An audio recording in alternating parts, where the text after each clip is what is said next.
Guys, so today I'm going to be filming a sophomore advice video. I filmed this video but for freshman advice a year ago in this exact location. Today is exactly 365 days if it wasn't a leap year since I last filmed this video. And yeah, I just wanted to share some sophomore advice. I watched my last video like literally a couple minutes ago and I loved it so much. I was like so bouncy and whatever. So if you want to see that, you can click the eye right up over here and check that video out. I did have a middle school advice one, but I deleted it because I said my school information on it and that wasn't smart. Anyways, before I get started with this video, don't forget to give this video a thumbs up and comment down below any videos you want to see, whether they're back to school related or just normal videos. I am not posting like a back to school series. There will be occasional back to school videos, but it's not just going to be only back to school videos for me from now on. I'll have different types of videos as well. So yeah, go ahead and follow all my social media links. They're always linked down below. And yeah, without any further ado, let's get started with the video. So for my advice, I have 5 general sophomore year advice stuff, and then I have 5 tips for those who are in an IB school, so taking the MYP, because 10th grade is basically your last year in the MYP before you enter IB, the diploma program. So yeah, let's just get started. I'm gonna be looking to the side because that's where my laptop is. I'm gonna move my laptop over here. So my first tip is to become more serious with everything that you're doing and invest more time, whether that is with like school or sports or whatever. You just need to put more commitment in different things that you're doing. For example, in an educational setting, if you're going to classes and let's say you're like really good at math and your main goal is to go into higher level math or AP math, however that system works. You need to put in the hard work now and invest in everything so that it all pays off in the end and you'll be like super happy with the results. Or whether it's with a sport, like you're really good at like soccer or something and then you want to get a scholarship for soccer, invest time in your soccer, but make sure you're not dropping your education and just like spend more time on that to work on it, and then you can hopefully get a scholarship for soccer in college. I don't know. My second general tip is do not slack off in your PSAT or your what is that? ACTs, because I don't necessarily mean that you should be like going to classes for it or like studying like every single night for this. I didn't study at all, but basically when you're taking it, you should just like take it with 100% and make sure that you know you did your best, because then you'll know what you need to study when you take it in your 11th grade year or your senior year when it actually matters. So you're better off like learning from that score, and then if you sync your score from College Board to Khan Academy, then you can do different activities to help improve your weakest areas. And like personally for me, the day that I took my PSAT, as soon as I was done with that test, I was gonna go to Lusaka for ICA volleyball, and I was just like, oh my gosh, I need to finish this so I can just go and play volleyball and be done with school. But I didn't slack off in the test, but I feel like that could have been a time for me to have slacked off, so it was good that I didn't do that. But if you're in like a similar situation to me, do not do that. My next tip is to take full responsibility for your time, whether that is how much time you spend doing school, activities, relationships, not that I would know, driving preparations because you're turning 16, or just like social time with your friends. You need to make sure that you squeeze in time for like everything, but then make sure you also turn in everything on time, or if you like plan ahead and want to get your assignments finished earlier, make sure you finish those so that you can squeeze in more time for your extra activities. By doing this, I actually recommend that you use a planner, but I'm not one of those people who uses like the notebook planners. At the beginning of every year, I buy a planner and I'm like, I'm gonna use this, and then by December I'm like, oh, I'm so tired of writing. So I actually use an app on my computer and it's called To-Do List. Well, it's spelled Todoist, but basically it can sync to your phone and to your computer, and it just like sends you reminders even on your email, so you will never miss a deadline, and it like gives you points every single time you complete something, and then it'll keep irritating you if something's overdue. So I really recommend that, because a notebook is not going to alert you when your assignment is due. My fourth tip is to keep a constant sleep schedule.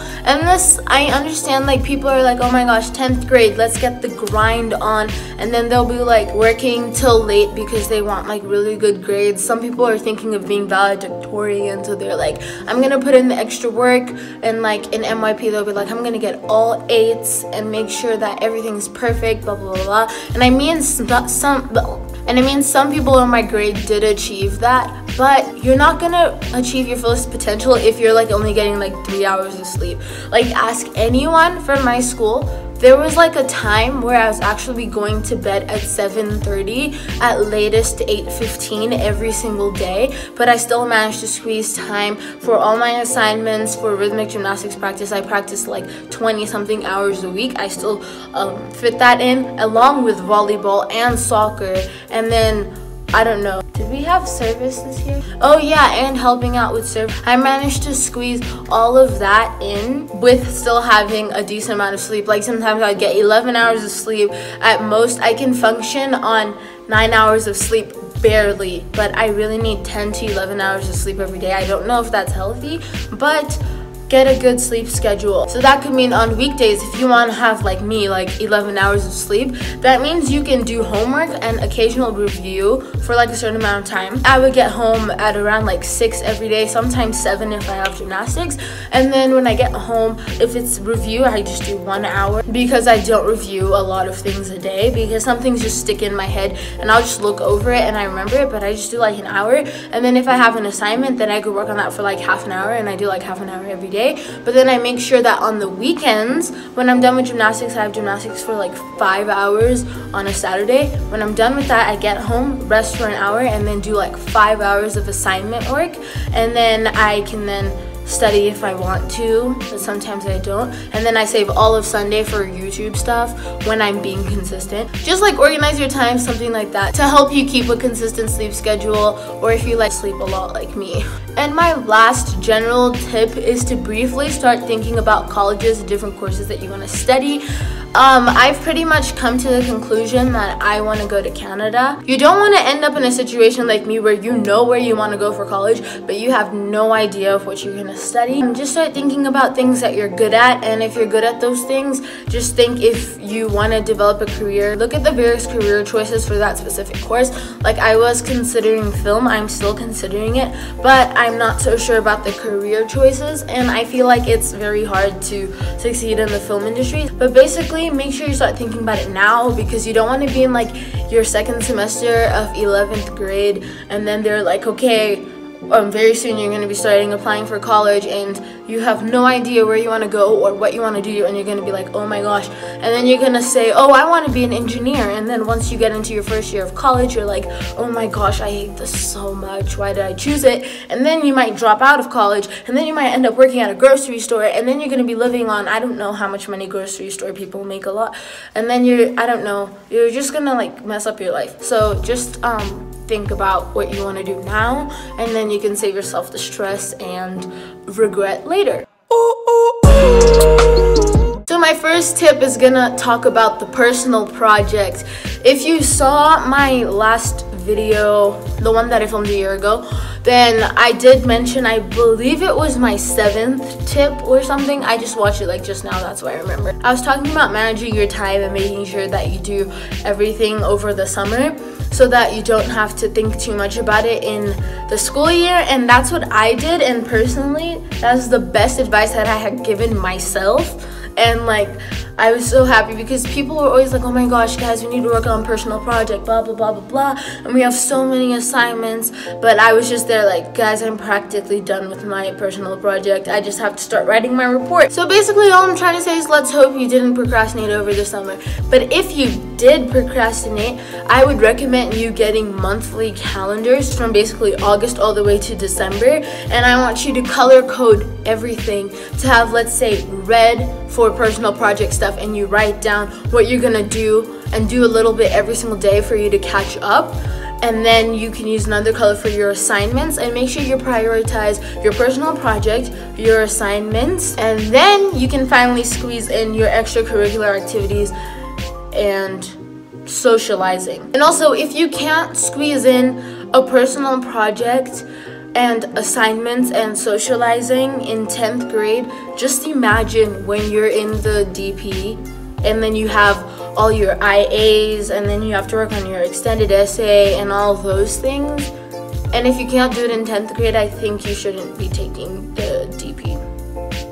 So basically, get your stuff together. My next tip is that this is your last year of MYP, so teachers are gonna be like really harsh. They're just doing this to prepare you for the IB. That means they may be increasing your workload and not helping you out as much. You need to learn how to be more independent, and they're just going to be harder on you because you're pretty much going to be independent in the DP. My next tip is to get rid of any bad habits so that you don't carry them into the IB. So the biggest bad habit that I can think of is procrastination, because procrastination and not having time management is really gonna bite you in the butt. So just get that fixed. I can't really say more about it because everyone knows procrastination sucks. Everyone knows why they need to fix it. So I'm not gonna just like be a broken record in your head. Next is for DP course selection. Start asking teachers or students in the year above you for the difference between different courses. Like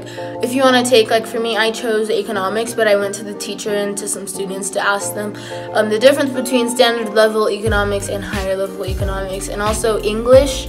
There's a big difference between higher level and standard level. So I recommend you do that now because you're gonna choose your classes second semester of 10th grade, and you should just be prepared for that. Let me check if my camera's dead.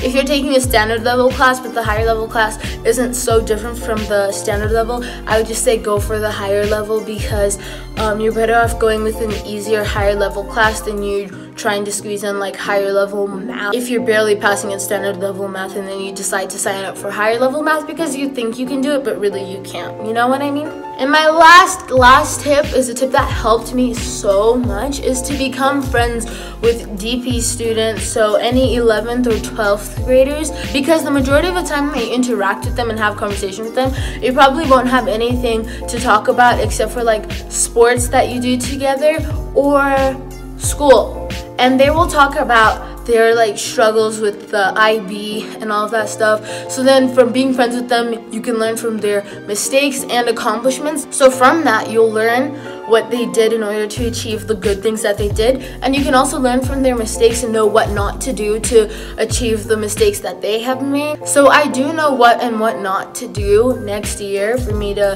have a semi-smooth flowing first year of IB, and yeah, hopefully after my first year, in a year's time from now, I will post a junior advice video with more general tips and first year of DP tips too. Yeah, I don't know why that was hard to say. Thank you guys for watching this video. Don't forget to like, comment, and subscribe. All my social media links will be down below, as well as the link to my vlog channel. If you still haven't checked out the video that I made for freshman advice, go ahead and click it up here because it'll definitely help you out if you're going into your sophomore year too, because there are some like general tips that help you break out of your comfort zone too and like open up to the idea of high school, because most of the time in 9th grade you're still kind of shut off and closed. So for you not necessarily being the youngest one anymore in high school, you can now open up and become more sociable. So I would recommend checking that out. So yeah, I really hope you guys enjoyed watching this. I hope I lived up to the standard of that last video, and I will see you guys on Wednesday for another video in my episode series. But if you don't watch that, then I'll see you next week Saturday for another video. Bye.